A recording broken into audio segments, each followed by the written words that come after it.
When people talk about Bollywood, they talk about films, scripts, stars, box office.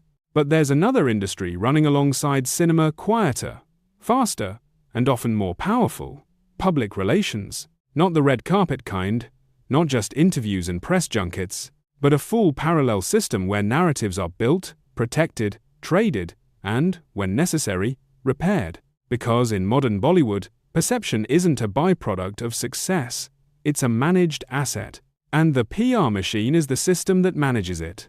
To understand this, we have to stop thinking of PR as promotion and start seeing it as influence logistics. PR today operates less like advertising and more like financial risk management for reputation. Let's start with the basic truth. Movies release on Fridays. Narratives release every day. Before a film comes out, the PR engine has already been working for months, sometimes years, shaping how the public is supposed to feel about the people involved. This is where narrative positioning begins. A star is framed as disciplined, humble, selective, transformative, box office royalty, or returning after a powerful break.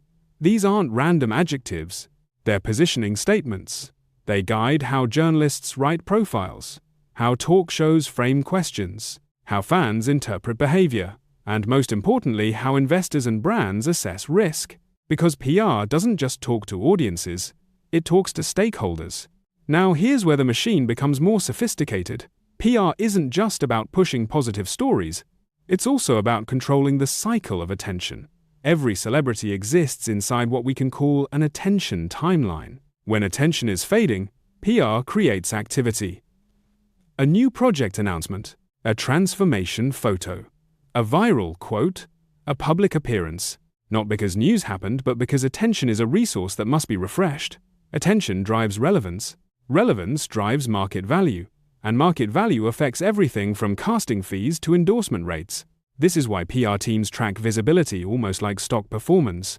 Now let's talk about planted stories. This is not conspiracy, it's standard practice in media ecosystems worldwide. Entertainment journalism relies heavily on access. PR agencies provide that access. In return, certain narratives are introduced into the conversation gently, indirectly, often unattributed. A story might appear suggesting a star is being considered for a big project, a director is keen to collaborate, a script has been offered, a brand deal is being negotiated. Sometimes these are early truths. Sometimes they're strategic signals. The goal isn't to lie. The goal is to shape expectation. Because expectation influences perception, and perception influences negotiation power. If the industry believes a star is in demand, that belief can become self-fulfilling. That's not deception, that's narrative leverage. Now let's move into the most powerful function of the PR machine: controversy management. In the age of social media, every star is one moment away from a reputational shock, a statement taken out of context, a box office failure, an old clip resurfacing, a social media backlash. PR teams don't just respond emotionally, they respond strategically. There are generally three options. First, absorption. Let the controversy burn out without response. No statements, no engagement, silence as containment. Second, redirection. Shift the conversation. A new project announcement, a charity appearance, a high-profile collaboration reveal. The media cycle moves. Attention migrates. Third, reframing. This is the most delicate. A narrative is introduced that shifts interpretation. The star becomes misunderstood, misquoted, victimized by trolling, or positioned as someone learning and growing. Notice something important here. PR isn't trying to win arguments. It's trying to shorten the lifespan of damage. Reputation loss becomes more dangerous the longer it stays at the center of attention. So, the machine's job is to move the spotlight, not necessarily correct every perception. That's damage control economics. Now let's talk about influencer seeding. Traditional PR relied on newspapers, magazines, and television. Modern PR also relies on decentralized voices, influencers, fan accounts, YouTube commentators, and digital media pages. PR agencies build informal networks. Not everyone is paid. Some are given early access. Some receive exclusive interactions. Some benefit from proximity. And in return, narratives spread organically. A stylist posts a transformation look. A fitness page praises dedication. A pop culture account shares a casting rumor. A commentary channel discusses an industry comeback. Each post seems independent, but together, they create momentum of perception. This is the PR equivalent of diversified investment. Instead of one big media push, you get many small narrative reinforcements across platforms. Now here's the most important point. PR isn't separate from filmmaking anymore.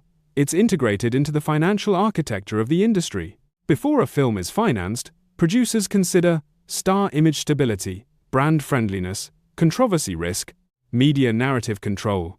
A star with strong PR insulation is seen as a safer investment, because even if the film underperforms, the reputation can be preserved, and preserved reputation keeps future projects viable. So PR doesn't just sell films, it protects career continuity. This is why we call it a parallel industry. It has its own agencies, hierarchies, budgets, strategies, and performance metrics. And sometimes, its influence on careers can outweigh the influence of the films themselves. A weak film with strong PR can be repositioned. A strong film with weak PR can lose momentum. That's the power shift. Now, none of this means audiences are being fooled constantly. Audiences still decide what they love, but the environment in which those decisions happen is shaped. Stories are highlighted. Stories are softened. Stories are timed, because attention is limited, and whoever manages attention manages value. So the next time you see a comeback narrative, a sudden wave of praise, a controversy fading faster than expected, or a struggling star staying visible, remember, you're not just watching movies, you're watching the PR machine at work. An industry that doesn't make films, but makes sure the right stories survive.